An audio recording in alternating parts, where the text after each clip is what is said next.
अस्सलाम वालेकुम वरहमतुल्लाहि वबरकातुहू। तो अजीज तलबा व तालिबात, उम्मीद करता हूँ कि आप खैरियत से होंगे। तो आज हम इस वीडियो में क्लास 9th उर्दू हिस्सा शायरी के गज़ल नंबर 3 जिसको लिखा है फैज़ अहमद फैज़ ने, इसके सवालात व जवाबात करेंगे। ठीक है, तो वीडियो को शुरू करने से पहले आप सबसे एक छोटी सी गुजारिश है कि अगर अभी तक आपने हमारे YouTube चैनल को सब्सक्राइब नहीं किया है तो प्लीज सब्सक्राइब कीजिए और इस वीडियो को अपने दोस्तों में शेयर कीजिए। ठीक है, तो चलिए वीडियो को शुरू करते हैं।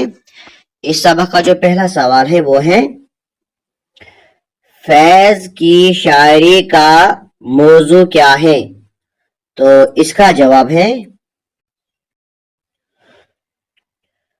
तो पहले सवाल का जवाब है, फैज की शायरी का मौजू वतन परस्ती, आजादी और इश्क है, मगर ये इश्क भी उनके यहाँ मजाजी इश्क से दूर है, बल्कि वतन अजीज का इश्क और इसके साथ वाबस्तगी का है, जिसका इजहार उनके हर शार में मिलता है। ठीक है, तो इसी तरीके से इसका दूसरा सवाल जो है वो ये है कि फैज की गजलों में कसफ और चमन या रात और शहर के अल्फाज इन मानों में इस्तेमाल नहीं हुए हैं जिन मानों में ये आम तौर पर उर्दू गजल में इस्तेमाल होते रहे हैं। क्या आपने फर्क किया है? ठीक है, तो दूसरे सवाल का जवाब है वो ये है कि, तो इसका जवाब ये है कि फैज की गजलों में किसफ और चमन या रात और सहर के अल्फाज इन मानों में इस्तेमाल नहीं हुए हैं जिनमें आम तौर पर उर्दू गजल में इस्तेमाल हुए हैं।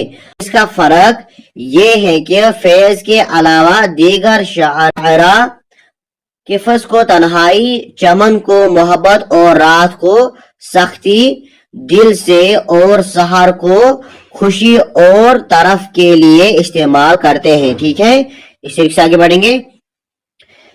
इसके बरअक्स फैज के यहाँ किसब को जेल कोठरी, चमन को वतन, रात को गुलामी और सहर को आजादी से ताबीर किया गया है। ठीक है, तो ये इसका जवाब मुकम्मल हुआ। अब आगे पढ़ते हैं। अब यहाँ इसका आखिरी सवाल है, सवाल नंबर 3 वो ये है कि बाद नौबहार, गंजलब, शब हिजरा, कमाती जानाना तरकीब है, लफ्जों को इजाफत से मिलाया जाए तो तरकीब बन जाती है। इसी तरह की फारसी तरकीब का इस्तेमाल उर्दू शायरी में आम हो रहा है। आप मजीद 5 और तरकीब लिखे। ठीक है, तो हमने ये तरकीब लिखे हैं, आप यहाँ पर देखें। जो पहला है वो ये है कि बहर खुदा। ठीक है, ये पहला हुआ, पहला तरकीब ये है। दूसरा है जिक्रियार, तीसरा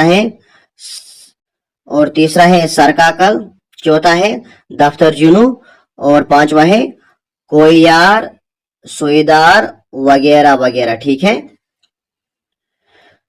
तो इसी के साथ इस सबक के तमाम सवालात व जवाबात मुकम्मल हुए। उम्मीद करता हूँ कि आपको ये वीडियो पसंद आया होगा। तो अगर आपको ये वीडियो पसंद आए तो इस वीडियो को लाइक कीजिए और अपने दोस्तों में शेयर कीजिए। ठीक है, और अगर आप क्लास 9th उर्दू किसी भी चैप्टर के क्वेश्चन आंसर देखने चाहते हैं तो डिस्क्रिप्शन बॉक्स में हमने लिंक डाली है, आप वहां से देख सकते हैं। ठीक है, तो मिलते हैं नेक्स्ट वीडियो में, तब तक के लिए खुदा हाफिज। अस्सलाम वालेकुम व रहमतुल्लाहि व बरकातुहू।